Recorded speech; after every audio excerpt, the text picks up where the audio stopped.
A poor girl with a baby hides from the rain in a luxury car. But when the young billionaire finds her, she pleads, "Please let me stay just a little while.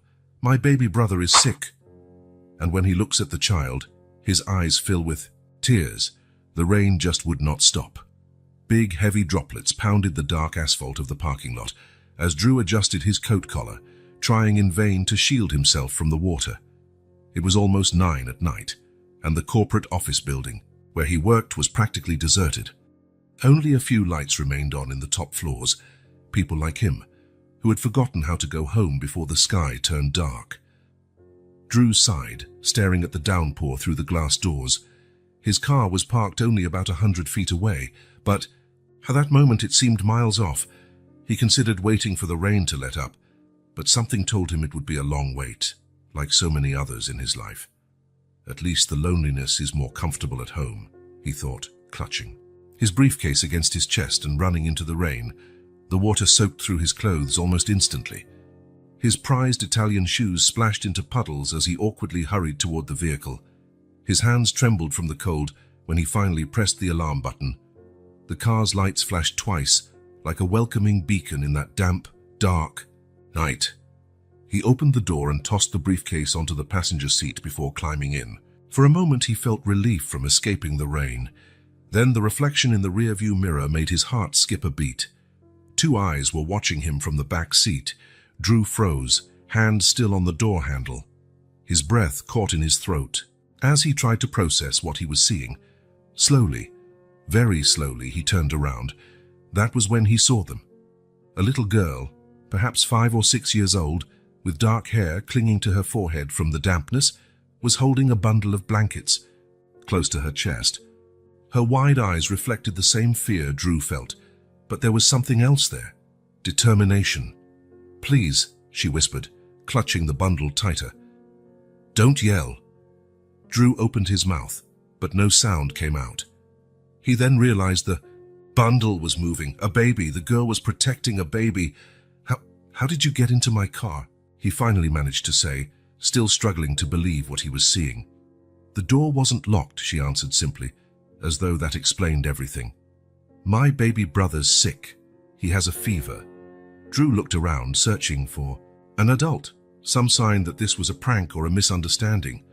The parking lot was deserted, only the merciless rain falling harder now. "Where are your parents?" he asked, trying not to sound intimidating, though he himself was scared. The girl pressed her lips together and did not reply. She just shook her head slightly, in a gesture that to Drew seemed far older than her fragile appearance suggested. "Look," he went on, you can't go around getting into people's cars like this. I need to call the police." "Or just a little while," she interrupted, her voice wavering for the first time. "Let me stay just a little while, until the rain stops and he gets better. Please." The baby stirred in the blanket and began to cry softly. It was a fragile sound, almost drowned out by the rain.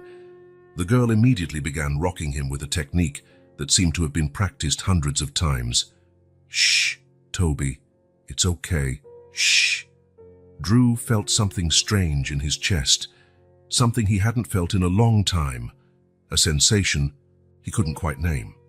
There, in the back seat of his perfectly maintained German car, was something that did not fit into his orderly, predictable world. "What's your name?" he asked, surprised at how gentle his own voice sounded. "Sarah," she answered, without taking her eyes off her brother. "And he's Toby." Drew checked his watch. It was 9:07 p.m., a typical Tuesday night that suddenly had nothing typical about it. The rain now pounded hard on the car's roof, creating a wall of sound between that moment and the rest of the world. "Sarah," he said her name slowly, as though testing how it sounded. "I can't just take you with me. It would be kidnapping, you understand? I have to call the authorities." She looked up then. There was something in that gaze, not just fear or pleading. It was a deep understanding of how the world works, the kind no child should have. "If you call them, they'll separate us," she said softly. "They tried before. I promised my mom I'd always take care of Toby." It was the mention of the mother that broke something inside Drew.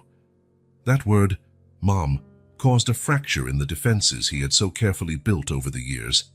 The baby coughed, a worrying sound that echoed in the car's enclosed space. Drew knew what he was supposed to do. There were procedures for situations like this, numbers to call, agencies to contact. The right path was clear and obvious. But as he looked at those two children in the back seat of his car, something stronger spoke within him. "You said he has a fever." Sarah nodded, relieved that he was listening. "How long has it been?"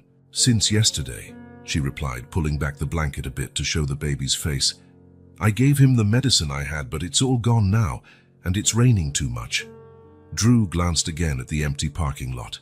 The rain gave no sign of letting up anytime soon.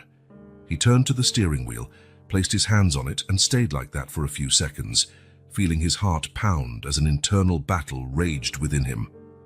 "Just for tonight," he said at last, without turning around. "I'll take you both to my place. Give the baby a warm bath, and first thing tomorrow we'll figure this out."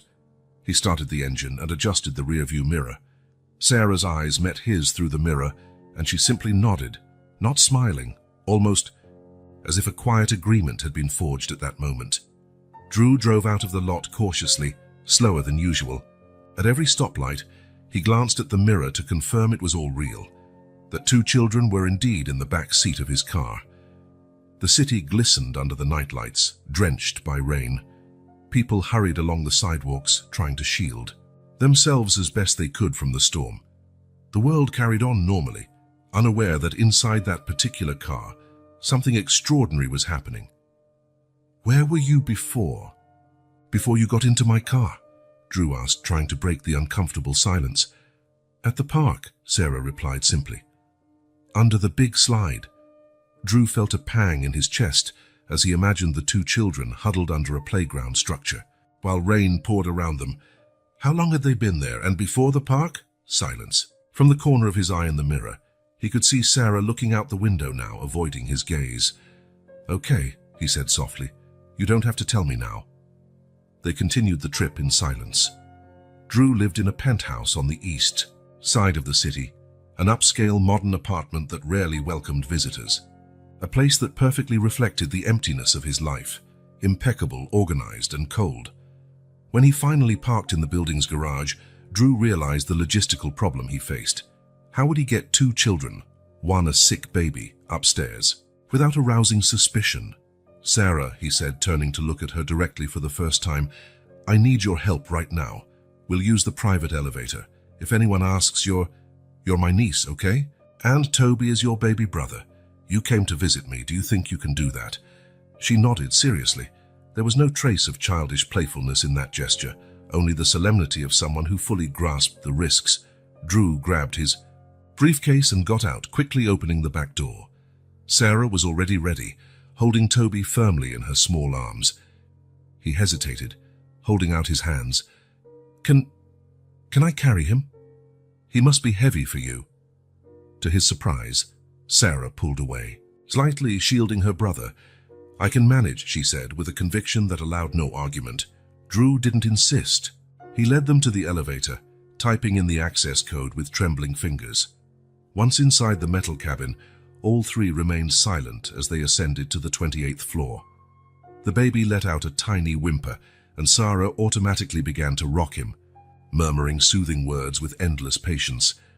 When the elevator doors opened directly into the apartment's foyer, Drew couldn't help noticing how Sarah scanned everything with alert eyes.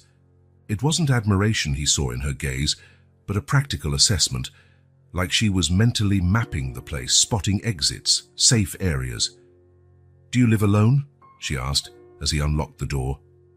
The question took him by surprise because of its perceptiveness. "Yes," he answered, switching on the lights and revealing the spacious living room. "Just me." The apartment had little personality beyond the expensive furniture and the stunning view of the city. No photos on the walls, no toys forgotten in corners, no sign that anyone besides one solitary man lived there. "Come," Drew said, guiding them to the guest room. "You can stay here." The room had never been used. The king-size bed still had its original sheets creased from packaging.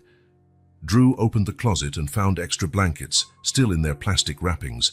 "I'll make something for the baby to eat." What does he eat?" he asked, suddenly aware of how little he knew about children.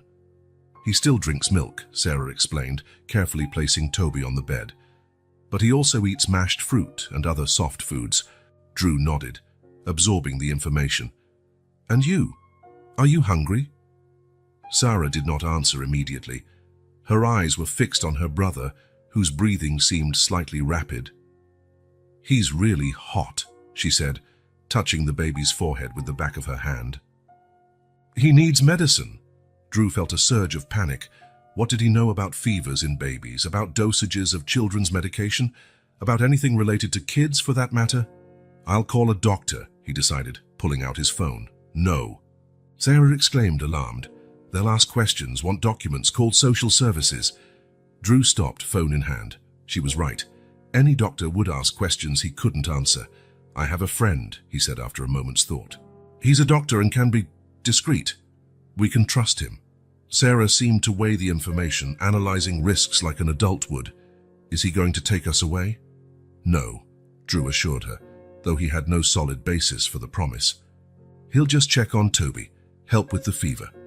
While he dialed Marcus's number, his personal doctor, who usually did house calls for hangovers or exhaustion from long work hours, Drew watched Sarah move efficiently around the baby. She unwrapped the blanket, checked his diaper, adjusted his tiny outfit, all with a skill that was startling for her age. Marcus picked up on the third ring. "Drew? Trouble sleeping again?" "No, it's different this time. I need you to come to my apartment. Bring your pediatric kit." A brief pause on the other end. "Pediatric?" Marcus's voice sounded puzzled. "Drew, are you all right?" "Yes, I'll explain when you get here. It's important, Marcus. And I need you to be discreet." Another silence, longer this time. "I'll be there in 20 minutes. Drew hung up and turned his attention back to Sarah and Toby. The baby seemed restless, shifting uncomfortably. "I'll get you something to eat while we wait for the doctor," he said, heading to the kitchen. He opened the fridge and stared at its pitiful contents. Some leftover takeout, a half-finished bottle of wine, a few tomatoes wilting in the vegetable drawer. Nothing suitable for children. He found a carton of long-life milk in the cabinet and some cereal in another. It was the best he could do for now. When he returned to the room, he found Sarah sitting on the bed, holding Toby in her arms. The baby was whimpering softly, and she was humming a simple tune, rocking him gently. "The doctor's on his way," Drew said, placing a bowl of cereal and a glass of milk on the nightstand. "You should eat something." Sarah looked at the food, then at Drew. There was hesitation in her eyes. "Go ahead," he reassured her, interpreting her look. "I'm not going to take Toby away from you." Slowly, Sarah arranged the baby at her side on the bed, positioning him carefully among pillows so he wouldn't roll over. Only then did she pick up the bowl and start to eat. Methodically, spoonful by spoonful, as if rationing each bite. Drew sat down in the armchair in the corner, watching them. He had so many questions he wanted to ask, so many alarm bells going off in his mind. Where were these kids' parents? Why were they alone? How long until he had to do the hard but inevitable thing and contact the authorities? The doorbell rang, interrupting his thoughts. "That must be the doctor," he said, getting up. "I'll be right back." Marcus stood in the foyer with his usual black doctor's bag and an expression of barely disguised curiosity. "Drew," he greeted with a nod as he entered. "So what's going on?" Drew closed the door and took a deep breath. "I've got an unusual situation." He gave the shortest explanation possible. The kids in the car, the sick baby, his decision to bring them home. Marcus regarded him with a mix of disbelief and concern. "You realize what you're doing is technically a crime, right?" Marcus asked quietly. "Even with the best intentions." "I know," Drew replied, running a hand through his hair. "But I couldn't leave them out there in the rain with a sick baby." Marcus nodded, looking understanding. "Let's see our little patient then." In the bedroom, Sarah immediately moved into a protective stance when she saw the stranger. "Walk in." Drew introduced them, trying to reassure her. "Sarah, this is Dr. Marcus. He's going to check on Toby and see why he has a fever." Marcus approached with a kind smile, perhaps the same one he reserved for his youngest patients. "Hi, Sarah. May I take a look at your little brother?" She didn't reply verbally, but shifted slightly, giving him just enough space to examine the baby. Her eyes never left the doctor's hands. The checkup was quick and professional. Marcus took Toby's temperature, checked his ears, throat, lungs. It's an ear infection, he finally diagnosed. Quite common in babies his age. Nothing serious, but he needs antibiotics. He opened his bag and removed a few medication bottles. This one's for the fever, he explained, handing the first to Drew. And this is the antibiotic. The dosages are on the label, but I'll write them down to make it easier. Drew took the meds, feeling the weight of responsibility he was now shouldering. How long until he's better? The fever should subside in the next 24 hours. The antibiotic course is for 10 days. He'll show significant improvement in 2 or 3 days, Marcus said, putting his instruments away. Then he lowered his voice. Drew, you have to think about what comes next. You can't just... I know. Drew cut him off, speaking quietly as well. I'll deal with it. I just need a little time. Marcus glanced at Sarah, who stood alert, listening to every word exchanged between the adults. If you need anything, call me, he said, handing a card to Sarah. My number's here for Toby, okay? She took the card carefully, as though it was something precious. Thank you, she muttered, the first word she had directed at him. After Marcus left, Drew gave Toby his first doses of medication. The baby fussed at the bitter taste, but Sarah managed to soothe him, whispering sweet words that sounded like a secret language between siblings. You two should take a bath and rest, Drew suggested, noticing the children's still damp clothes. I'll find something for you to wear. He improvised with what he had, one of his t-shirts for Sarah, which fit like a long nightgown, and a clean scarf that could serve as a temporary diaper for Toby. It wasn't ideal, but it would work until he could buy proper items. While Sarah bathed Toby in the ensuite bathroom, Drew went to the living room and sat on the couch, trying to process everything that had happened over the past few hours. How had his life changed so drastically in a matter of moments? The apartment, which had always felt too big for one man, now seemed small and inadequate with the presence of 2 children. So many essentials were missing: proper food, clothes, baby supplies, items he had never needed before. He opened his laptop and began making a list. Tomorrow, he'd have to buy all of it. For now, they'd have to improvise. When he returned to the room, he found Sarah and Toby already in bed. The baby seemed to be sleeping more peacefully, and Sarah watched him with that constant vigilance she'd shown from the start. Did the medicine work? Drew asked, approaching. I think so. He feels a little cooler. Drew sat on the edge of the bed, keeping a respectful distance. He didn't want to intrude on the small safe space Sarah had created around herself and her brother. Sarah, he began, choosing his words carefully. I know you don't know me, and you have no reason to trust me, but I need to understand better what happened so I can help you. She continued to watch Toby, as though the baby's sleep were the most important thing in the world at that moment. And maybe it was. Our mum said she'd be back, she finally spoke, so softly Drew had to lean closer to hear. It's been 3 days. The weight of those simple words hit Drew like a physical blow. 3 days. 2 children alone for 3 days. Where did she go? To work, Sarah answered, still not looking at him. She always comes back. Always. But this time it took longer. And then Toby got sick. Drew nodded, resisting the urge to place a comforting hand on her shoulder. Something told him physical contact wouldn't be welcome at that moment. And you have no other family? No one else who could take care of you? Sarah finally looked at him. There was a hardness in her eyes that didn't belong to a child. Just the 3 of us. It's always been just us 3. Drew tried not to show how deeply that affected him, how familiar it sounded. I see, he said quietly. Well, for now, you're both safe here. Tomorrow morning I'll go out and buy a few things.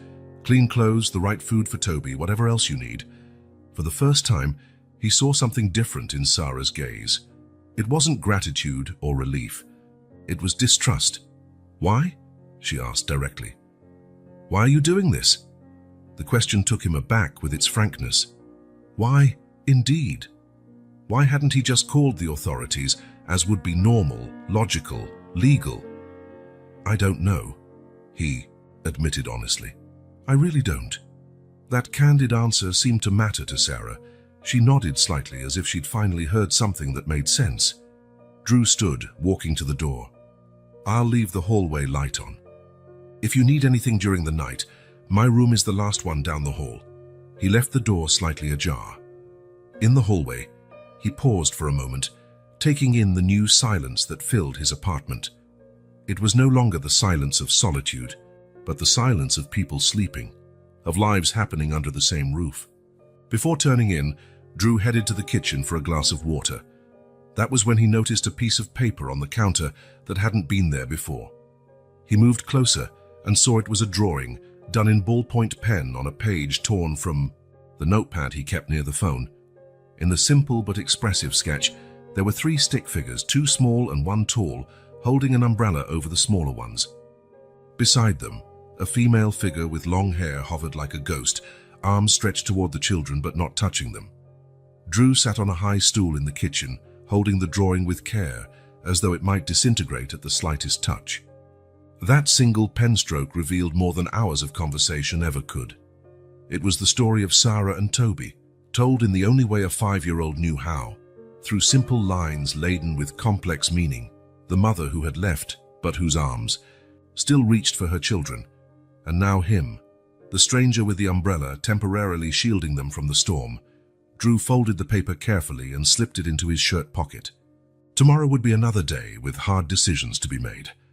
But that night, at least that night, 2 children were sleeping safely under his roof, and for a reason he still did not fully understand, it made his apartment feel, for the first time in years, like a home.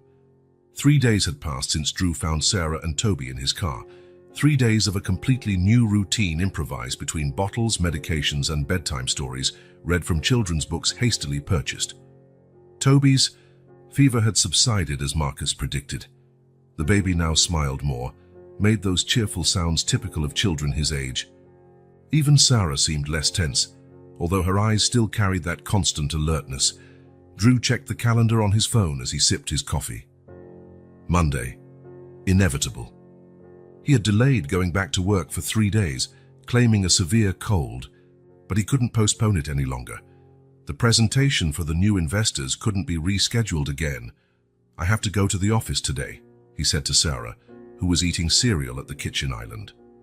The spoon stopped midway between the bowl and her mouth. Are you coming back? She asked bluntly, in that disarming honesty that always caught him off guard. Of course I'm coming back, Drew promised, feeling a pang in his chest at how legitimate that worry was. It's just for the day. I'll be back in the late afternoon. Sarah resumed her meal, but something had changed in her posture, an almost imperceptible tension in her small shoulders. What about us? She asked after a few moments. Drew had thought about this in the dead of night while staring at his bedroom ceiling. He couldn't just leave 2 children alone in his apartment, but he couldn't take them to the office either. And he still wasn't ready to do what exactly? Hand them over to the authorities? The very thought gave him an unnameable anxiety. I hired a nanny, he explained, trying to sound casual. She's experienced in caring for kids. She'll stay with you until I get back. We don't need a nanny, Sarah said, frowning. I know how to take care of Toby. Drew moved closer, sitting on the stool next to her. It was the first time they'd been so physically close. I know you do, Sarah. You take better care of him than many adults would, he said gently. But you're also a child. You deserve to play, draw, do kid things. The nanny will help with the heavier tasks. She still didn't look entirely convinced, but didn't argue further. Instead, she asked, what is she like? The nanny. Her name is Eleanor. She's older, experienced. My secretary recommended her. Drew left out the part about running a full background check on Eleanor Winters, 62, widowed, a former pediatric nurse who now supplemented her retirement by working as a nanny. He also omitted that he'd offered double her usual rate to ensure absolute discretion. The doorbell rang at precisely 7:30 a.m. As agreed, Eleanor was punctual. Good morning, Mr. Carter, she greeted when Drew opened the door. Her voice was calm, almost melodious. I'm Eleanor. Please come in. And you can call me Drew. Eleanor's grey hair was pinned into a practical bun. She had a kindly face, etched with lines suggesting many years of smiles, and watchful eyes that seemed to assess the situation more deeply than Drew had explained over the phone. "The children are in the kitchen," Drew said, leading her into the apartment. "Sarah is 5 and Toby is 8 months. He had an ear infection, but he's better now. He still needs to finish the antibiotic. Dosages are listed on the fridge." As he spoke, Drew realized he sounded like a worried father leaving his kids for the first time.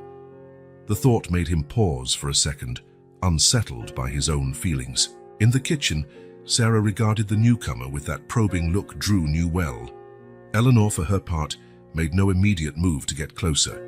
She simply smiled and sat a respectful distance away. "Hello, Sarah. I'm Eleanor, and that little guy must be Toby," she said, waving to the baby in the high chair. "He likes mashed banana in the morning," Sarah informed, testing the woman's reaction, "and he can't stay on his back for too long or he might choke." "Thank you for telling me," Eleanor replied earnestly. "You seem to know your brother's preferences very well." Something about this exchange seemed to ease some of Sarah's tension. Drew seized the moment to finish the instructions. "There's food in the fridge, diapers in the bedroom, and my number is on this contact list," he said, handing a paper to Eleanor. "If anything at all happens, call me right away. Anything." "Don't worry, Drew, I'll take good care of them," Eleanor assured him. Drew nodded, grabbed his briefcase, and headed for the door. He paused for a moment, looking back. Sarah watched him with an expression he couldn't quite decipher. "I'll be back soon," he promised. During the drive to the office, Drew felt strangely torn. Part of him was relieved to return to his familiar routine of predictable challenges, meetings, and conference calls. Another part, however, felt restless, like he was leaving something important behind.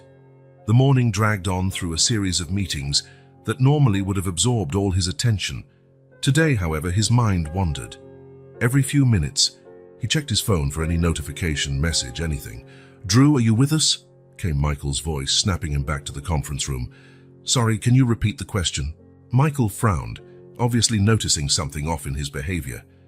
"I asked if you approve the new marketing strategy for the third quarter." "Oh, yes, it seems good," Drew answered, knowing his response was too vague. At lunchtime, instead of going out with colleagues as he usually did, Drew stayed in his office. He picked up the phone several times, almost calling home before stopping himself. "They're fine," he told himself. "Eleanor knows what she's doing." As the afternoon wore on, his restlessness grew. He came up with an excuse to leave early, a fictitious doctor's appointment he had forgotten to mention. Traffic seemed particularly slow that afternoon. Drew drummed his fingers on the steering wheel, annoyed at every red light, every stop. When he finally parked in his building's garage, he hurried to the elevator, almost running. Opening his apartment door, he was greeted by a momentary silence, followed by the sound of small footsteps running down the hallway. Sarah appeared, halting when she saw him.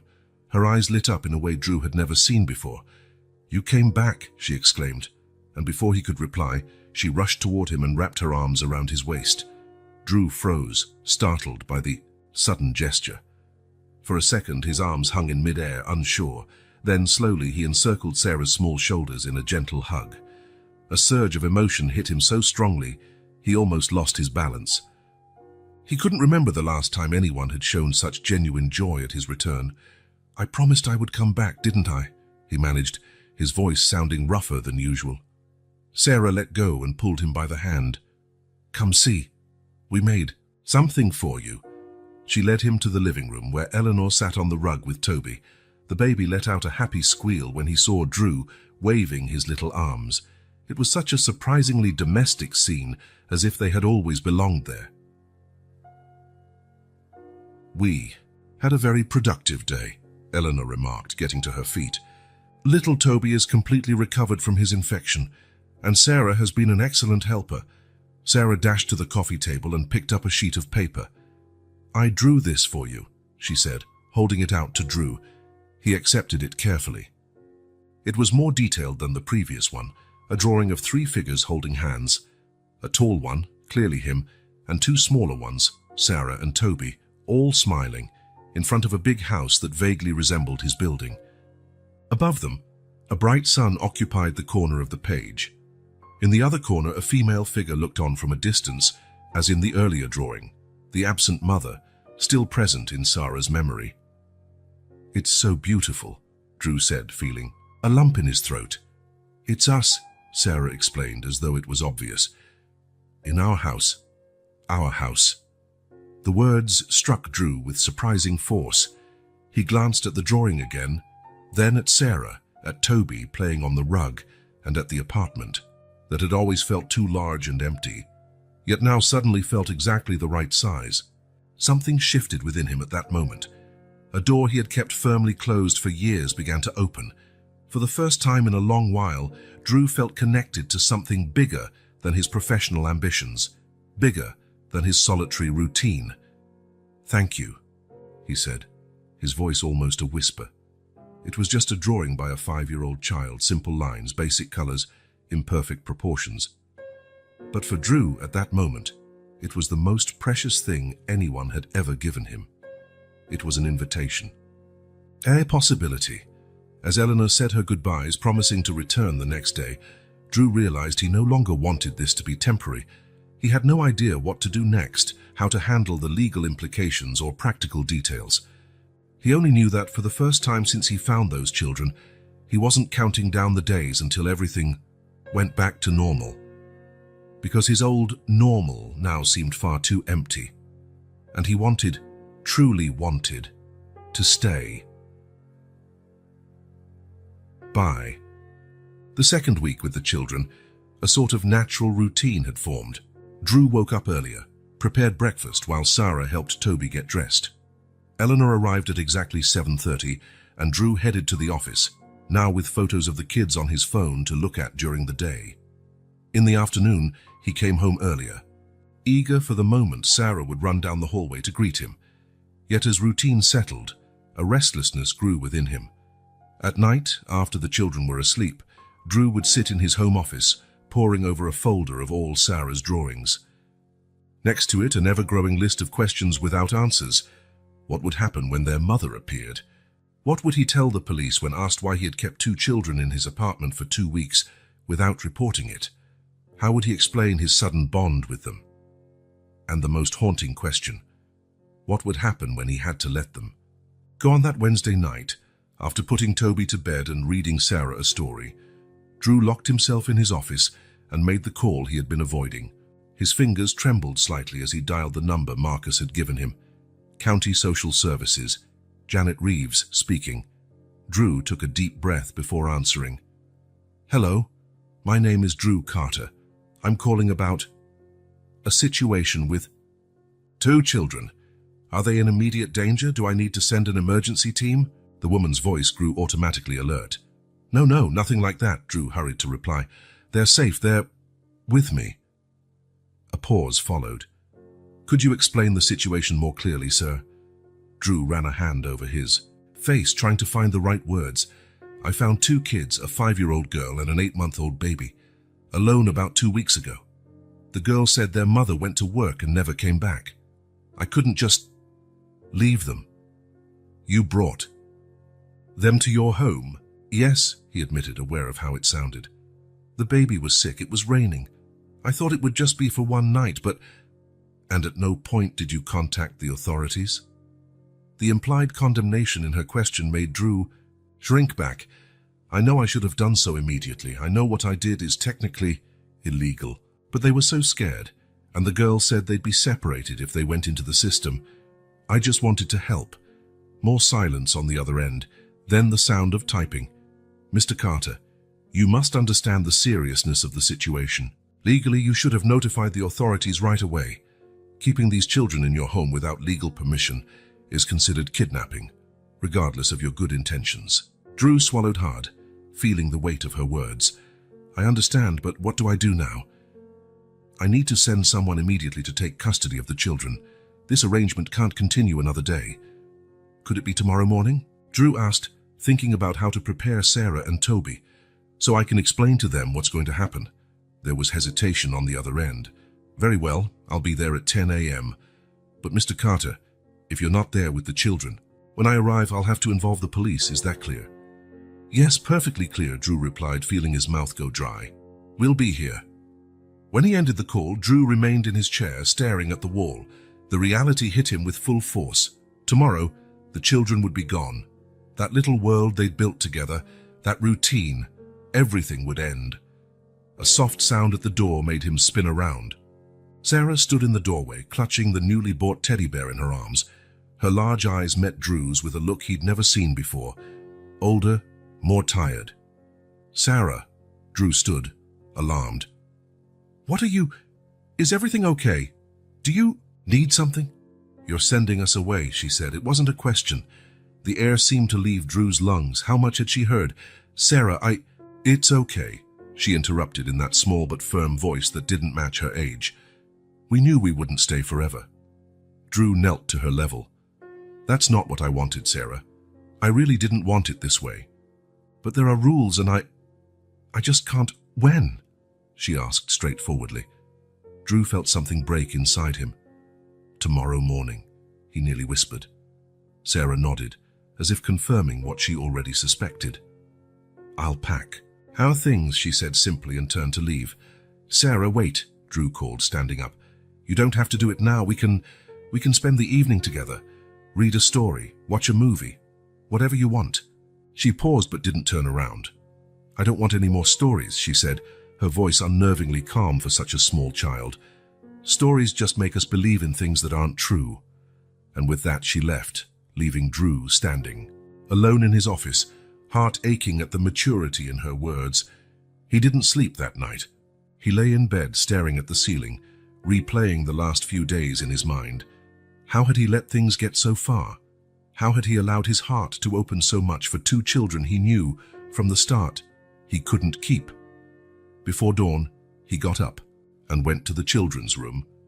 Toby slept peacefully, unaware of what was about to happen. Sarah, however, was awake, sitting at the edge of the bed, methodically folding the clothes Drew had bought her. "Can't sleep?" he asked gently. "I have to finish packing," she replied without looking at him, "so I don't forget anything." Drew entered and sat beside her. "Sarah, I want you to know something. These days with you both have been the best days I've had in a long time." She finally looked at him. In the dark, her eyes seemed larger, brighter. "Then why are you sending us away?"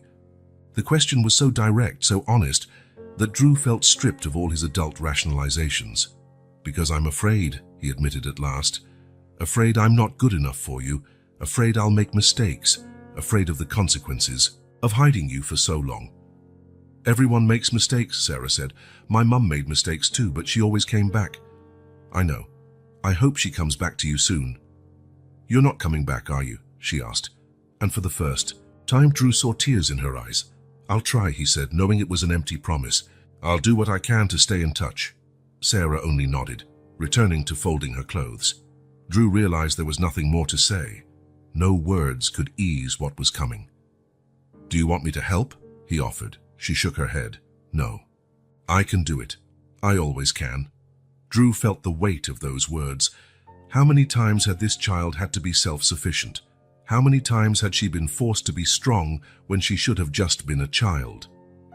When morning came, Drew was already in the kitchen making breakfast. Pancakes because Sarah liked them. One last gesture, a desperate attempt to soften the blow he himself was delivering. Sarah appeared soon after, already fully dressed, carrying Toby in her arms and a small backpack on her shoulders. "I made pancakes," Drew said, trying to sound cheerful. "Thank you," Sarah replied politely, sitting down with Toby in his high chair. She ate in silence, helping her brother with small pieces of pancake and wiping his mouth with a neatly folded napkin. Drew watched, memorizing every detail. The way Sarah blew gently on Toby's milk before giving it to him. How she dabbed his mouth with the napkin, the sound of Toby's laugh when something amused him. Details that would soon be mere memories. At 9:45, Drew heard the intercom. A package had arrived at the front desk. He went down to fetch it, leaving the children alone for a few minutes. When he returned, he found Sarah in the living room. She had placed Toby on the rug with some toys, and now sat on the sofa, writing something on a piece of paper. Drew approached quietly, noticing she was drawing. Realizing his presence, Sarah quickly folded the paper and slipped it into her pocket. "It's a surprise," she said. "For later." Before he could respond, The doorbell rang. 10 on the dot. Janet Reeves was punctual. Drew took a deep breath. Trying to summon courage. That must be the social worker, he said to Sarah, who was already picking up Toby. The girl nodded solemnly. I know. Drew opened the door. Janet Reeves was a woman in her 50s, with brown hair lightly streaked with grey and determined but kind eyes. She wore a professional blazer and carried a folder of documents. Mr. Carter, she greeted formally. Yes. Please come in, Drew replied, stepping aside. Janet entered, her eyes immediately finding Sarah and Toby in the living room. Hello, she said, crouching to Sarah's level. You must be Sarah. And this handsome little guy is Toby, right? Sarah nodded silently. My name is Janet. I'm a social worker. Do you know what that means? It means you take care of kids who have nowhere else to go, Sarah answered, her voice small but resolute. That's right, Janet confirmed, casting a brief look at Drew before turning back to the girl. I'm going to take you and your baby brother somewhere safe until we can find your mum or another family member. Will we stay together? Sarah asked immediately, fear breaking into her voice. For the first time, Janet hesitated only a fraction of a second before replying. We'll do our best to keep you together, sweetheart. It wasn't a promise, and Drew saw that Sarah noticed. The girl clutched Toby more tightly. Mr. Carter, Janet said, turning to Drew, I'll need you to tell me exactly how you found the children. You'll also need to sign some documents. Drew nodded, accompanying Janet to the kitchen while Sarah stayed with Toby. For the next 20 minutes he recounted everything in detail, the encounter in the car, the 2 weeks together, everything he knew about their circumstances. Janet jotted it all down, occasionally asking additional questions. I understand your concern, Mr. Carter, and your good intentions, she said at last. But you realize the proper procedure would have been to notify the authorities at once, don't you? Yes, Drew admitted. I wasn't thinking clearly. The children appear well cared for, which I'll note as a mitigating factor in my report. But I can't ignore that you kept 2 minors without official oversight for 2 weeks. Drew nodded, accepting the reprimand. What happens to them now? They'll be taken to a temporary shelter while we look for their mother or other relatives. If we can't find anyone, they'll enter the system for adoption or foster care. What if, Drew began, voice faltering. What if I wanted to apply for foster care? Janet studied him for a moment. It would be a long process, Mr. Carter. Background checks, interviews, home assessments. And given the irregular circumstances of how you initially took custody, there would be additional complications. I understand, Drew said, feeling the last thread of hope snap. When they returned to the living room, Sarah was already standing, backpack on, Toby in her arms. A larger bag held the baby's belongings. We're ready, she said. Drew noticed how she avoided looking directly at him. You don't have to carry all that yourself, sweetie, Janet said kindly, extending her arms. I can help with Toby. Sarah hesitated, but finally let Janet take the baby. Toby whimpered for a moment, then settled in her arms. Well, I think that's everything, Janet said, also picking up the bigger bag. Mr. Carter, I'll contact you if we need more information. Drew nodded, unable to speak. A lump filled his throat, a weight in his chest making it hard to breathe. Sarah, he managed at last, kneeling down to her level. Thank you. For everything. For letting me know you and Toby. Sarah looked at him for a long moment. Then, unexpectedly, she held out the folded piece of paper she had put in her pocket. This is for you, she said softly. So you can look at it later. Drew took it with trembling hands. Thank you. Without warning, Sarah stepped forward and gave him a quick hug. It was brief, almost furtive, but Drew felt as if something inside him shattered. Goodbye, Drew, she whispered, pulling away quickly. Goodbye, Sarah, he replied, rising to look one last time at Toby in Janet's arms. Goodbye, Toby. The baby smiled at him, unaware of what was happening. That innocent smile was almost more than Drew could bear. Janet led the children to the door, Drew following. In the hallway, she turned once more. Again, I appreciate you contacting the authorities, Mr. Carter. It was the right decision, no matter how hard. Drew just nodded, unable to find words.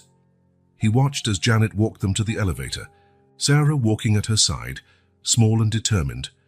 In the last instant before the doors closed, the girl looked back, her eyes meeting Drew's for one final moment, and then they were gone. Drew closed the apartment door and leaned against it, his legs feeling weak. The silence that engulfed him now wasn't the silence of solitude anymore. It was the silence of absence, of loss. With trembling hands, he unfolded the paper Sarah had given him. It was a drawing done in colored markers he'd bought for her. 3 figures, Drew, Sarah, and Toby. But unlike her earlier drawings, this time Drew was shown from behind, walking away from the 2 children. Below, in carefully formed letters, was written, "Thank you for everything, don't worry about us." Drew stood still for several moments, staring at the drawing. A whirlwind of emotions washed over him, and he let himself absorb every line, every color, every heartbreaking word. At last, he folded it carefully and slipped it into his shirt pocket near his heart. He looked around the apartment, at the forgotten toys, at Toby's high chair in the kitchen, at Sarah's drawings still stuck to the fridge. There was nothing else to do now but hope somehow the children would find the home they deserved, and live with the knowledge that for 2 brief weeks he almost had the courage to be that home. 3 days had passed since Sarah and Toby left. For Drew, it felt more like 3 years. The first morning after the children were gone, he woke up in a panic, thinking he'd heard Toby crying. In a confused moment, he rushed out of bed before remembering the baby was no longer there. No one was. On the second morning, he lay there staring at the ceiling, avoiding the clock that normally told him it was time to start the routine with the kids. At 7:30, the intercom stayed silent. Eleanor was no longer coming. There was no one to care for. On the third morning, Drew forced himself up at the usual time, determined to reclaim his old routine, the one from before he had found Sarah and Toby that rainy night in his car. He made coffee, got dressed, drove to the office, going through the motions like a machine, body moving without conscious thought. Now, sitting at his desk with a stack of contracts before him, he gazed out the window without really seeing the city. It was the 4th day, the 4th morning waking to an empty apartment, the 4th attempt to pretend everything was back to normal. "Drew, did you hear what I said?" Michael's voice brought him back to reality. His partner stood in the doorway holding a folder, eyeing him with a mixture of curiosity and concern. "Sorry, I was distracted." "What were you saying?" "The meeting with the investors, Drew. It started 10 minutes ago. Everyone's waiting in the conference room." Drew glanced at the clock, 2:10 p.m. The meeting he himself had scheduled and spent weeks preparing for. "Right. Yes, I'm on my way." Michael didn't budge. "Are you okay? You've been acting strange all week." Drew forced a smile, gathering his papers. "I'm fine, just a little tired." Michael studied him another moment, clearly unconvinced, but nodded and left. Drew took a deep breath, organized his thoughts, and headed to the meeting. For 2 hours, he forced himself to be present, to give the necessary presentations, answer questions. His voice sounded normal, his explanations were clear, his arguments persuasive. Outwardly, he was the same old Drew Carter, efficient and focused. Inwardly, something had changed fundamentally. By 5 o'clock, when he would normally be at peak productivity, Drew was already packing up. In recent days, the idea of staying late at the office had lost all appeal. What once felt like dedication now just felt like an escape, and not even work could distract him from the void waiting for him at home. "Leaving early again?" his assistant asked, trying to hide her surprise. "Yes, I have some things to take care of," he answered vaguely. "Oh, I almost forgot," she said, handing him a slip of paper. "The social worker called. She left this number for you to call her back." Drew took it, heart pounding. "Janet Reeves, could there be news about the kids? Thank you, Alice. I'll call her right now." He returned to his office and shut the door, dialing the number with trembling fingers. "County Social Services, Janet Reeves speaking." "Janet, it's Drew Carter. I got your message." "Ah, Mr. Carter, thank you for calling back. I reached out to let you know we located a relative of the children." Drew's stomach dropped. A relative who? An aunt on their mother's side who lives in another state. She had no idea her sister had gone missing, but she's agreed to take the children temporarily. How are they?" A short pause before Janet responded. "They're adjusting. Sarah is quite withdrawn, which is to be expected. Toby seems fine." Drew wanted to ask more. Whether Sarah mentioned him, if she asked why he hadn't fought for them, if they told her anything. But no words came. "There's something else," Janet continued. We found a lead on their mother's whereabouts. It appears she might have been hospitalized after an accident. We're looking into it. I see, Drew said, feeling a strange mix of hope for the children and personal emptiness. If their mother was alive, they might soon be reunited. That would be best for them, of course, but it also meant they'd be even further from his life. Thank you for letting me know. You seem to genuinely care about these kids, Janet observed. That's uncommon in most cases I handle. Drew didn't know how to respond. There was a moment of silence before Janet spoke again. Anyway, that was all. Have a good afternoon, Mr. Carter. You too. Drew hung up and stared at the phone. The news should have cheered him up. The children were with family and their mother might be alive. So why did he feel that weight in his chest? He drove home on autopilot, barely registering his route. Opening his apartment door, he was greeted by the silence, once neutral, now deafening in its emptiness. Drew placed his briefcase on the console by the entrance and made his way to the kitchen. He opened the fridge, stared at its contents for a moment, then shut it again without taking anything. On the door, Sarah's drawings had been removed. He had carefully stored them in a folder, but the colorful magnets that had held them up remained like ghosts of an interrupted life. He poured himself a glass of water and walked to the living room, dropping heavily onto the sofa. He turned on the TV just for the noise to fill the silence. He landed on a children's channel, where bright cartoons danced across the screen. Drew froze for a moment, recalling Sarah sitting on this exact sofa, watching that exact show, patiently explaining the storyline to Toby, who was more interested in drooling on his own fingers. He quickly changed the channel, stopping on a news broadcast. More comforting, more adult, more alone. Hours later, Drew woke with a start. He had dozed off on the couch, still in his work clothes.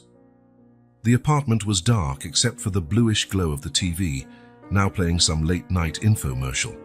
He rubbed his eyes, trying to get his bearings. The digital clock on the stereo read 11:47 p.m. Standing up, he stretched his stiff muscles. As he did, his foot bumped something under the couch. He bent down to see what it was. A colored pen. One of those he had bought for Sarah. It must have rolled under there without anyone noticing. He picked it up, turning it over in his hands, remembering how Sarah would grip her pens with such intense concentration. On an impulse, Drew pulled the couch away from the wall a few inches, searching for any other forgotten objects. There were no more pens, but something else caught his eye, a crumpled piece of paper partially hidden. He reached for it, carefully smoothing it out. It was another drawing by Sarah, one he had never seen. It showed a house, clearly his apartment, building with a closed door. Outside stood Sarah and Toby, drawn with sad expressions. Inside, visible through a window, stood Drew, also looking sad. Across the top of the drawing, in big, uneven letters, each filled with a different color, was a single word: family. Drew sank onto the floor, holding the drawing as if it were infinitely fragile. When had Sarah drawn this? After hearing him on the phone with Janet, or maybe on the morning they left while he was cooking breakfast? The drawing perfectly captured how he felt now, separated from the children by a door he himself had helped close, all of them isolated and sad. Yet the word at the top, family, hit Drew like a physical blow. Sarah saw them as a family, not just a temporary arrangement, not just a shelter from the rain, but a real family. Something gave way inside Drew. Some barrier he hadn't realized was still up. Sitting alone on the living room floor with a crumpled drawing from a 5-year-old, he finally let the tears come. Silent sobs shook his shoulders. As the truth struck him full force, he had lost something he hadn't even known he wanted: a family. The apartment's silence surrounded him as the lone witness to his grief. But within that silence, for the first time, a certainty was born. He couldn't change the past, couldn't undo the decisions made, but the future was still unwritten, and Drew no longer wanted to live in that silence. On Friday morning, Drew woke before his alarm. He'd slept little, tossing and turning with thoughts and decisions clashing in his mind. As the first rays of sun broke through the window, he was already up. He had made the decision in the middle of the night. He couldn't go on like this, caught between two worlds, the old one which no longer served him, and the new one which he had lost before fully understanding it. He needed to take the first step. He took a quick shower and dressed carefully, choosing casual clothes instead of his usual suit. While making a simple breakfast, his eyes fell on the folder holding Sarah's drawings. He opened it and took out the last one she had given him, the one showing him walking away. Late the previous night, he'd bought a simple but elegant frame. He placed the drawing inside, adjusting it meticulously. It was both a gift and a promise, a beginning. He called the office and informed them he wouldn't be in that day. His assistant, Alice, was surprised. Drew Carter never took days off, but she asked no questions. By 9 o'clock he was in his car, the framed drawing on the passenger seat wrapped in protective paper. He had the address on a slip of paper, though he'd already memorized it from his conversation with Janet Reeves. The children's shelter was about a half-hour drive from downtown in a quiet residential area. It was an older building but well-maintained, painted in pastel tones, with a small front yard where some kids were playing under adult supervision. Drew parked and sat there for a few minutes watching. His heart raced, his palms felt damp. What would he say? How would he be received? Was Sarah still there, or had she already been transferred to her aunt's in another state? Finally, he gathered his courage and got out of the car, taking the wrapped parcel with him. He walked to the main entrance where a receptionist greeted him with a polite smile. "Good morning. May I help you?" "Good morning, I'm Drew Carter. I'd like to speak with Janet Reeves if possible." The woman checked a computer. "Ms. Reeves is in a meeting at the moment. Do you have an appointment?" "No, but it's about Sarah and Toby, the children who arrived a few weeks ago." Something in his tone or in the mention of the names made the receptionist scrutinize him more closely. "One moment, please." She made a quick phone call, speaking in hushed tones. Drew waited, holding the parcel as though it were priceless. "Mr. Carter, Miss Reeves can see you in a few minutes. Please wait in the lobby." Drew nodded and went to a small waiting room. He sat in a chair, the package in his lap. The walls were adorned with children's drawings. A low shelf held books and toys, so the place tried to be welcoming, but an institutional feel still hung in the air. 10 minutes later, Janet Reeves appeared in the doorway. "Mr. Carter," she greeted him with a neutral expression. "I wasn't expecting to see you here." "Good morning, Janet. I'm sorry for dropping by without notice." She gestured for him to follow her to a small meeting room. "What can I do for you?" she asked once they were seated. Drew set the parcel on the table. "I wanted to know how Sarah and Toby are doing." "And I brought them something." Janet observed him for a moment before answering. "Toby is adapting well. He's a resilient baby, like most that age. As for Sarah..."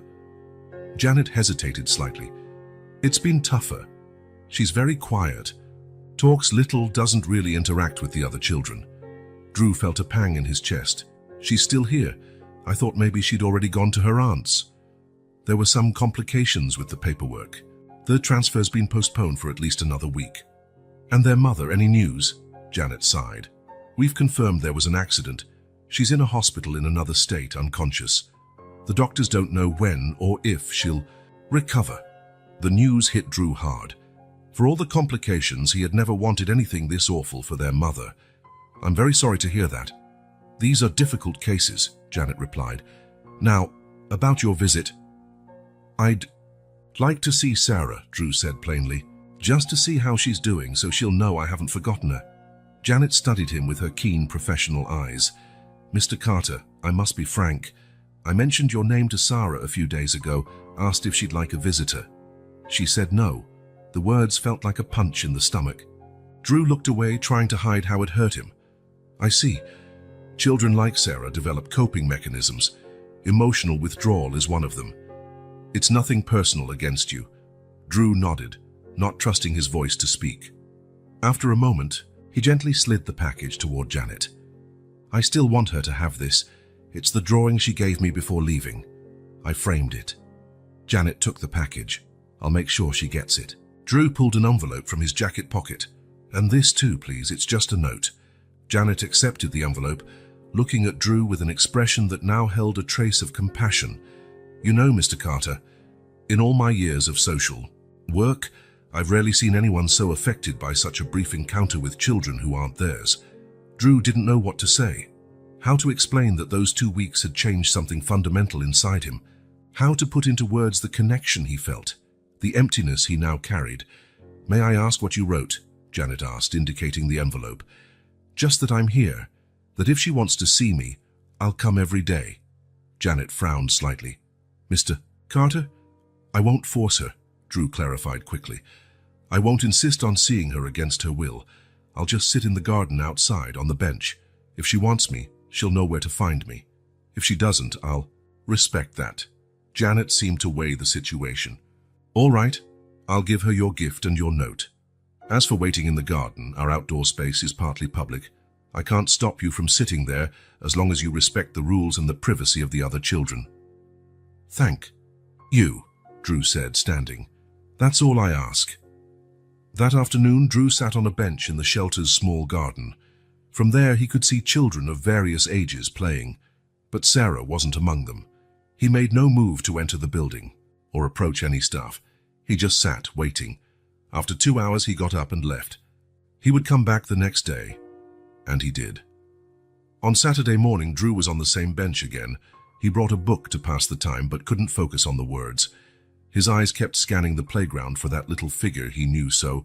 Well, Sarah didn't show up. On Sunday, he returned again. This time, he brought a small coloring book and crayons, leaving them with the receptionist for Sarah. No note, no demands. Just the gift and his steady presence on the bench. Monday, he asked for another day off from work. Tuesday as well. Wednesday, he worked in the morning and came to the shelter in the afternoon. Thursday and Friday were the same. Over the weekend, he spent entire days on that bench. A week went by. Then another. Drew kept showing up, always with small gifts, a teddy bear reminiscent of the one Sarah had left behind, a letter sharing mundane details of his day, a small music box. Some of the shelter staff began to recognize him, waving from a distance. The children playing in the garden sometimes watched him curiously. One or two approached, asking what he was doing there. "Waiting for a friend," he'd answer with a gentle smile. On the 10th day, Janet Reeves came to the bench where he was seated. "She asked about you today," Janet said without preamble. Drew's heart leapt. "What did she say?" "She asked if you were still coming. She said she saw you from the window." "And what did you tell her?" "The truth, that you've been here every day, leaving presents for her." Drew nodded, not trusting himself to speak. "Mr. Carter," Janet continued in a softer tone than usual, "I can't promise anything. Sarah's been through a lot in her short life. Trust doesn't come easily to her." "I understand," Drew said. "I'm in no rush." Janet nodded and walked away, leaving him alone on the bench again. On the 14th day, Drew arrived a bit later than usual. He'd had an important meeting he couldn't postpone. By the time he got to the shelter, it was already past 4 in the afternoon. He made his way to his usual bench, carrying a small bag. Inside was a new sketchbook and colorful markers. He was so focused on organizing the gift that he didn't notice the small figure standing a few yards away, watching him. When he finally looked up, his heart seemed to stop. Sarah was there, staring at him.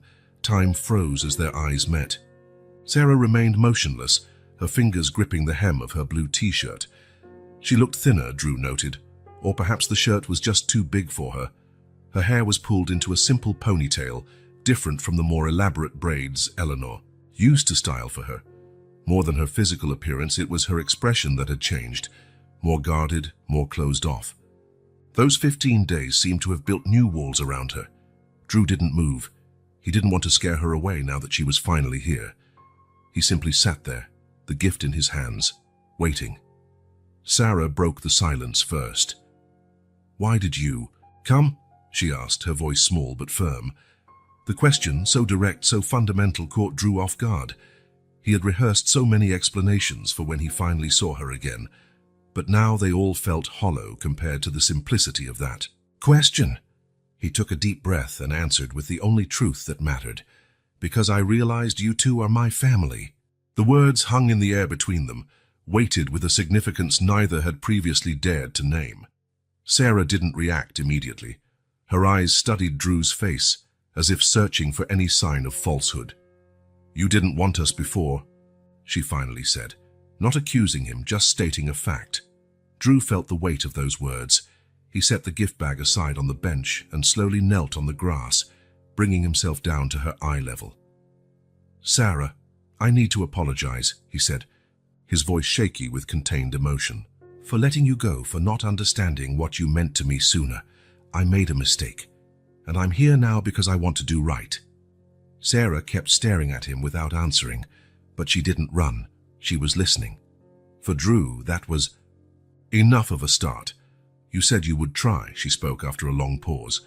"But you didn't try. You called her and you didn't fight for us." Her accusation was fair, and Drew didn't attempt to defend himself. "You're right. I should have fought harder. I should have said no when the social worker came to take you away. I should have done everything differently." "You lied," Sarah went on, her voice gaining a little volume. "You said we could stay, that everything would work out." Drew felt each word like a small blade cutting through the defenses he'd built up over years. "Yes, I lied. Not on purpose, but I did. I thought I was doing the right thing, following the rules. But I was wrong." A small crease formed between Sarah's eyebrows. "Grown-ups always follow the rules," she said, surprisingly bitter for someone so young, "even when they're dumb." "Sometimes rules are important," Drew replied softly, "but sometimes what matters most are the people, and I chose the rules over you. That was my greatest mistake." Sarah looked away for the first time, gazing at the ground. "It doesn't matter now. We're leaving next week to go live with my aunt." Drew felt that same pang in his chest. Janet had mentioned the impending transfer, but hearing it from Sarah made it more real, more painful. "Is it far?" he asked. "Another state," Sarah replied. "I'll have to go to a new school, everything different again." There was a resignation in her voice that didn't fit a 5-year-old, a resignation that instability was normal. "Sarah," Drew said, carefully choosing his words, "I know I have no right to ask you for anything, but if you could give me another chance, a chance to show you I can be different, that I can be better." "How?" she challenged. "Are you going to fight the social worker?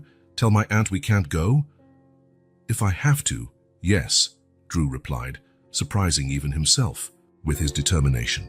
"I'll do whatever it takes, the legal way this time, the right way, but I'll fight for you." Sarah studied him for a long moment before speaking. "I don't believe in promises anymore." Her words struck Drew like a physical blow. How could a child so young have already lost something as fundamental as believing in promises? "I understand," he said quietly. "Then I won't promise, I'll show you. Every day, until you leave, I'll be here. And if you do leave, I'll find out where you are and keep trying. Not because I promised, but because it's what I want to do." A slight quiver passed over Sarah's lower lip. For a moment it seemed like she might cry, but she quickly regained control. "How's it going to be?" she asked, a new vulnerability in her tone. "If we come back?" Drew felt a spark of hope at that question. "Honestly, I don't know exactly. I know I'll have to make changes. Learn a lot. Make mistakes, probably. But we'll figure it out together. What if my mom comes back?" The question hung between them, laden with significance. Drew knew from Janet that her mother's condition was uncertain, but Sarah clearly lacked the full picture. "Then, we'll be really happy she returned," he said honestly. "Your mom will always be your mom, Sarah. Nothing will change that. But what about you? I'll still be here. One way or another, I'll still be part of your life if you'll let me." Sarah seemed to consider his words, her gaze drifting to the bench where Drew had spent the last 2 weeks waiting. "Why didn't you give up?" she asked. "Nobody stays that long." Her question went right to the heart of everything. Drew could have offered many explanations about commitment, responsibility, redemption. But only one truth mattered. "Because when you left, I realized my life without you didn't make sense anymore. That apartment wasn't a home without Toby's laughter, without your drawings on the fridge, without you running to greet me after work." Sarah took a small step closer, lessening the distance between them. "Did you really miss us?" "More than I've ever missed anything or anyone in my life," Drew replied, and it was the pure truth. Silence settled between them, no longer tense, but filled with possibility. Sarah looked past Drew toward the shelter building. I have to go back inside now. It's almost snack time. Drew nodded, trying not to let disappointment show. He wanted more time, more words, more chances to rebuild what he'd broken. I understand. May I come back tomorrow? Sarah hesitated. A moment. Toby misses you, she finally said. He can't really talk yet, but sometimes he looks at the door like he's waiting. Drew felt a lump in his throat. I miss him too. Sarah took another small step forward. She was now close enough that Drew could see the freckles on her nose, the wisps of hair escaping her ponytail. If you come tomorrow, maybe I'll bring him to see you, just for a bit. Drew felt as though he'd just been given the most precious gift in the world. I'd love that, Sarah. Truly. She nodded, still not smiling, but her gaze had softened almost imperceptibly. It's not a promise, she warned, just a maybe. A maybe is all I need, Drew replied. Sarah turned to go, but paused after a few steps.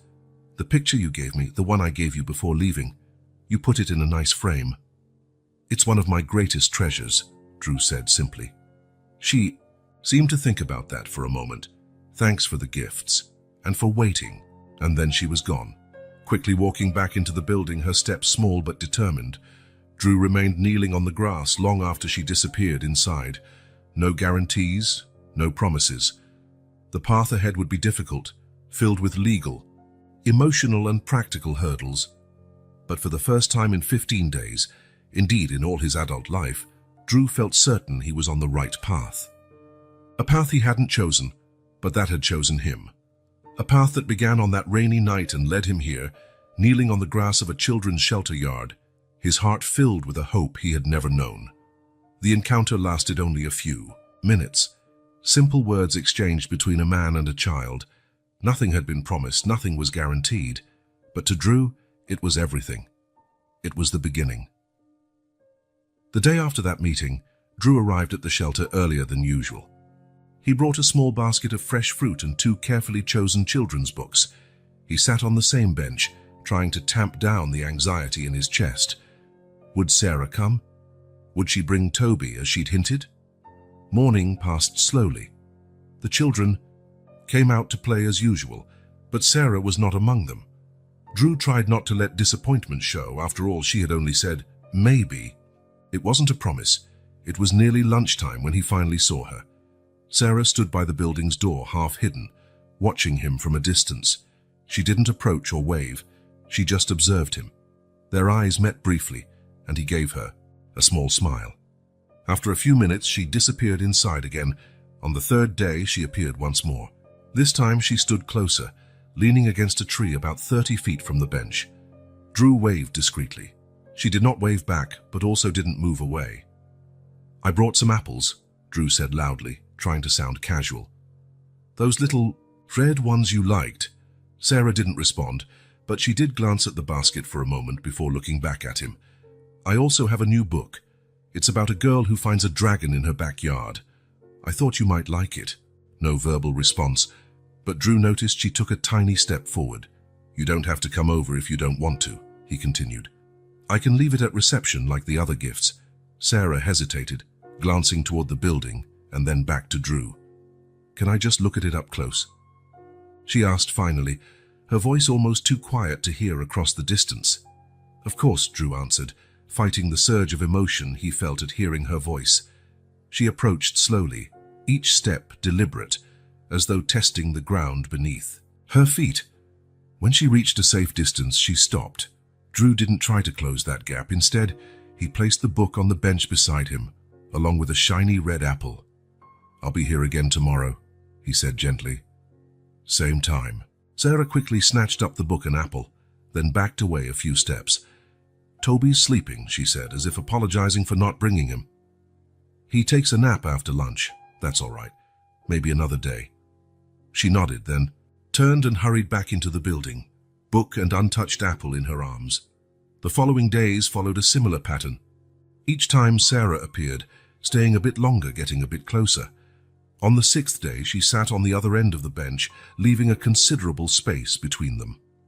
On the 7th, she ate one of the pears Drew had brought, waiting until he took a bite of his first. On the 8th day, she brought Toby. Drew's heart nearly stopped when he saw her emerge from the building with the baby in her arms. He had grown a little in those days. His face looked rounder, and he had more hair, soft golden curls like a little halo. "He was asking about you," Sarah said as she drew near, though they both knew Toby could barely say a few words. It was her way of saying she was ready for this step. "Hi, buddy," Drew greeted gently, staying seated on the bench to avoid startling them. "You've gotten big." Toby eyed him curiously, then broke into a sudden smile. A wide grin of recognition that made something in Drew's chest both break and mend at once. "He remembers you," Sarah noted, sounding almost surprised. "I've never forgotten him," Drew said simply. "Or you." On the 10th day, Sarah sat beside Drew on the bench and let him hold Toby. The baby cooed happily, tugging on Drew's tie with his small, inquisitive hands. "You still come every day," Sarah remarked, watching. "Them, I said I would, even when it rained." "Even when it rained," Drew confirmed. "I just waited under that covered awning over there." "Why?" she asked again, though this time it didn't sound accusatory, but genuinely curious. "Because you two matter to me, more than anything else."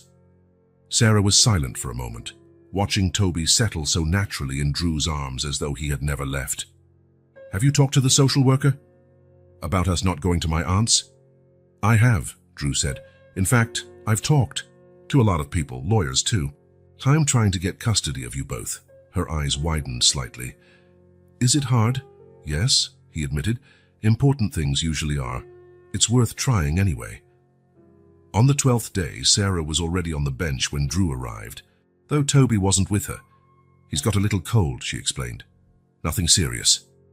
Drew nodded, imagining how it would feel to be there, comforting him, checking his temperature, making sure he was well cared for. Sarah held out a folded paper to him. "I drew this last night." Drew opened it carefully. It was more detailed than her previous drawings. 3 figures holding hands, Drew, Sarah, and Toby, in front of a building that resembled his apartment. A bright sun shone in the corner, and each figure had a big smile.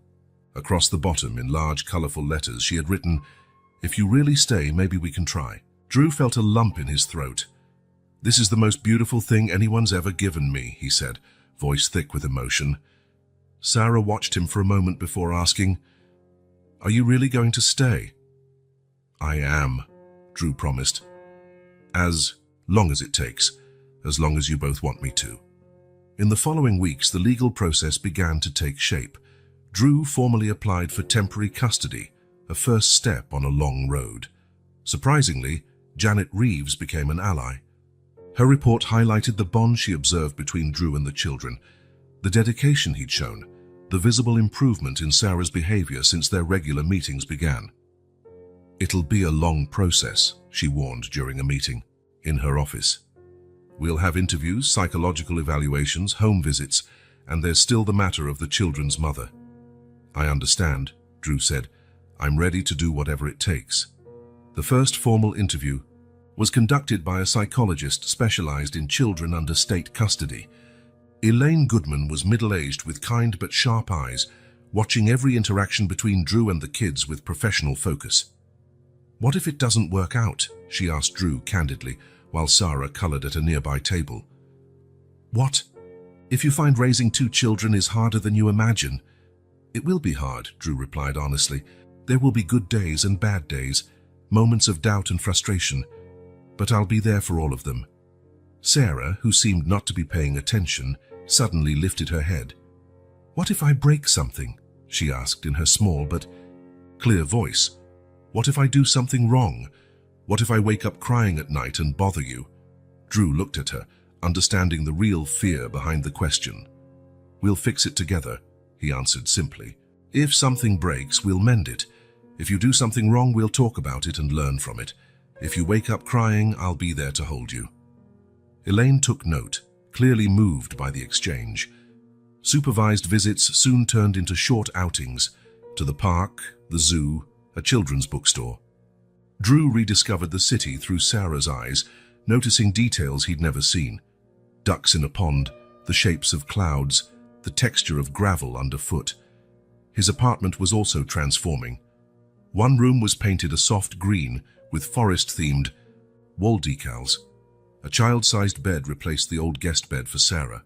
Toby's crib, now permanent, occupied the corner near the window.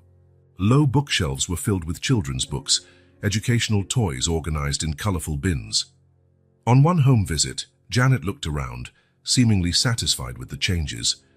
"You really are committed to this," she noted, checking the child-proofed outlets and rounded furniture corners. "Completely," Drew confirmed.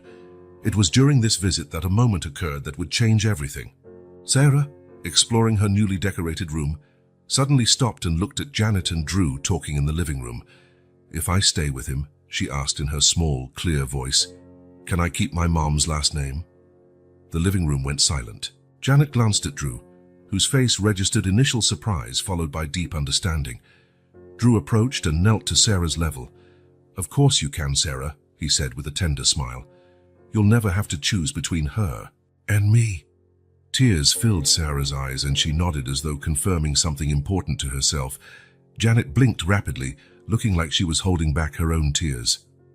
"That's," she began, clearing her throat. "That shows a rare understanding of the situation, Mr. Carter." But Drew barely heard her. His attention was on Sarah, who cautiously stepped closer.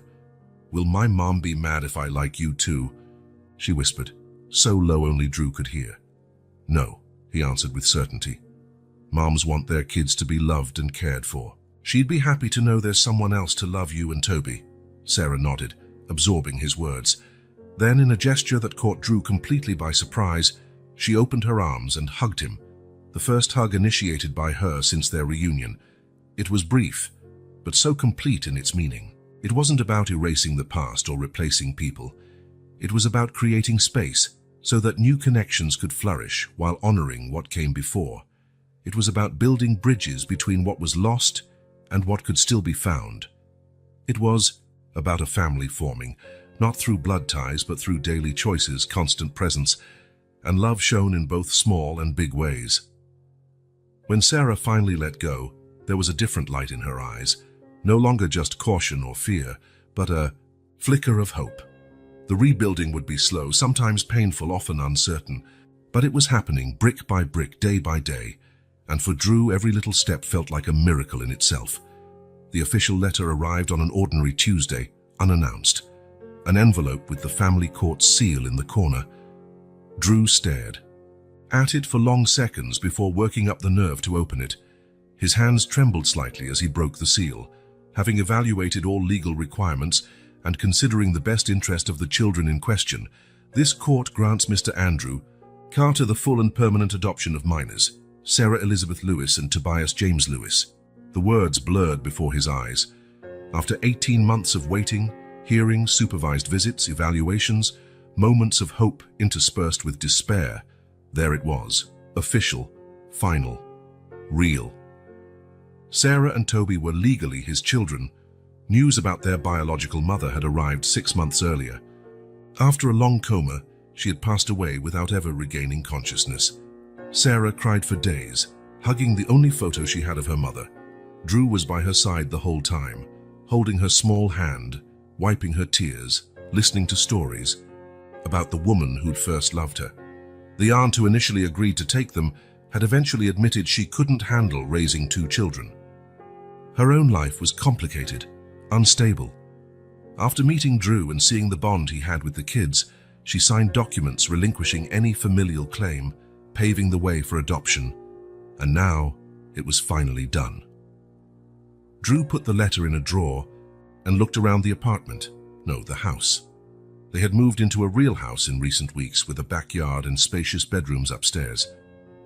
A place where Toby, now 2, could run around without bumping into furniture, and where Sarah could have her own space to create and dream. The physical move mirrored the transformation that had taken place in their lives. The old apartment, once so meticulously ordered and sterile, had gradually become a colorful, lively chaos. The new house fully embraced that chaos as part of its character. Sarah had decorated her room with framed drawings, some of the most meaningful from their journey together.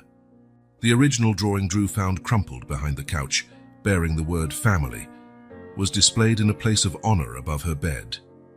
Others covered the walls of the hallway, living room, and kitchen, a riot of color and shape telling their story in pictures. Toby's toy cars spread across the living room floor, and his cloth books filled a low shelf within reach of his curious little hands. The fridge, beside Sarah's art, now sported magnet letters forming simple words Toby was beginning to recognize. The house was full of noise, full of life, stamped with the unmistakable, irreversible mark of its new inhabitants. Glancing at the clock, Drew realized it was time to pick the kids up from school and daycare. The routine that had once been so solitary was now a complex ballet of schedules, appointments, and small rituals giving shape to their days. It was exhausting, yes, but it made him feel more alive than ever. Parking in front of the elementary school, he saw Sarah waiting by the gate. When she spotted him, she smiled and ran over, backpack bouncing against her shoulders, a new drawing in her hand. No hesitation in her hug anymore, no caution in her affection. "Guess what happened today?" she asked as she buckled her seatbelt. "What?" "My teacher put my drawing on the classroom wall. She said it's the best one she's ever seen." Drew grinned, genuinely proud. "That's amazing, Sarah. You worked really hard on it." "It's a drawing of our house," she explained, showing him the artwork. "Look, I even drew the swing you promised to build." Drew laughed, catching the subtle reminder. "This weekend, I promise." At the daycare, Toby greeted them with his typical burst of energy.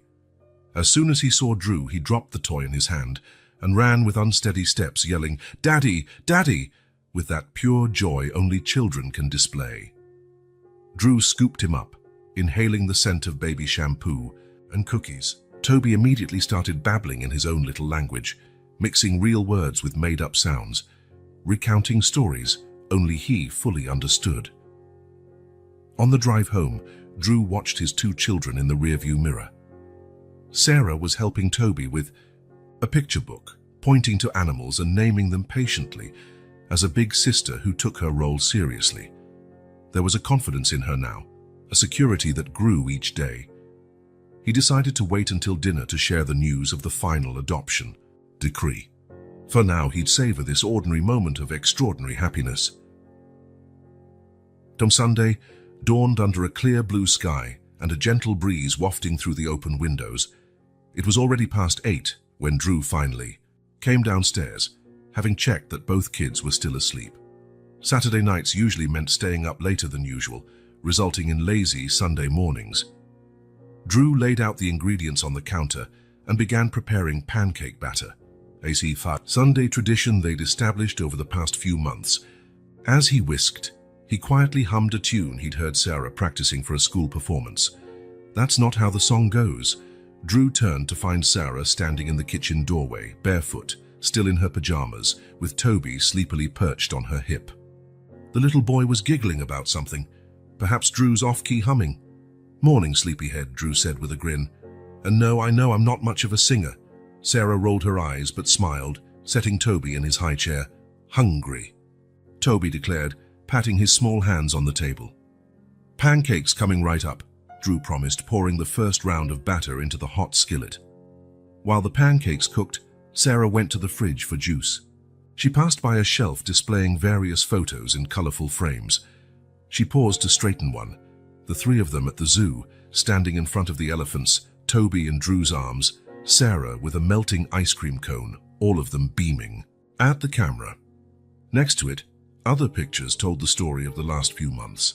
Sarah holding Toby at his first birthday party with Drew, a snapshot of Drew reading a bedtime story with a child on each side, them building a snowman in winter, Sarah proudly showing off the first tooth she lost. The house was now filled with these little proofs of shared life, captured memories, preserved moments, a story being written day by day. "You know what the best day of the week is?" Sarah asked, taking a seat at the table. "Sunday?" Drew guessed, placing a plate of pancakes in front of her. "Yep, because we spend the whole day together." Drew felt that now familiar tightening in his chest, not of sadness or anxiety, but of a happiness so complete it almost hurt. After breakfast, with the sun already high, Drew suggested they head to the backyard. While Sarah helped Toby put on his shoes, Drew gathered some sheets and cushions. "Are we making a fort?" Sarah asked, eyes lighting up at the sight of the materials. "The best fort ever," Drew confirmed. Together, they transformed one corner of the yard into a makeshift refuge. Drew tied lines between two trees and a post from the clothesline, draping sheets to form a canopy. Sarah, with her natural artistic flair, took charge of decorating the space. "We need lights," she declared, running inside and returning with a box of colorful holiday lights they'd used for Christmas. The real magic happened when they were done. The sheet fort, glowing with colored lights, filled with soft cushions and a fuzzy blanket on the ground, looked straight out of a fairy tale. Toby was the first to crawl inside, giggling whenever the lights danced on his face. Sarah followed, arranging the cushions into a cozy little nest where both settled in. Drew lingered outside, smiling at the scene. Then Sarah's voice called to him from inside the fort. "You live here now too. You can't stay outside." Something about that sentence, her specific choice of words, touched Drew deeply. He ducked down and crawled in, lying beside them, with Toby nestled in between. For a while, they just rested in silence, gazing at the gently swaying sheet roof, listening to distant birdsong and the occasional laughter of neighboring kids. "Drew," Sarah spoke quietly in that intimate space. "Yes? Are we really a family now?" The question hung in the air, laden with meaning. Drew turned to look at her and saw the seriousness in her eyes, the need for assurance, for certainty, in a world that had taught her far too soon that nothing was truly permanent.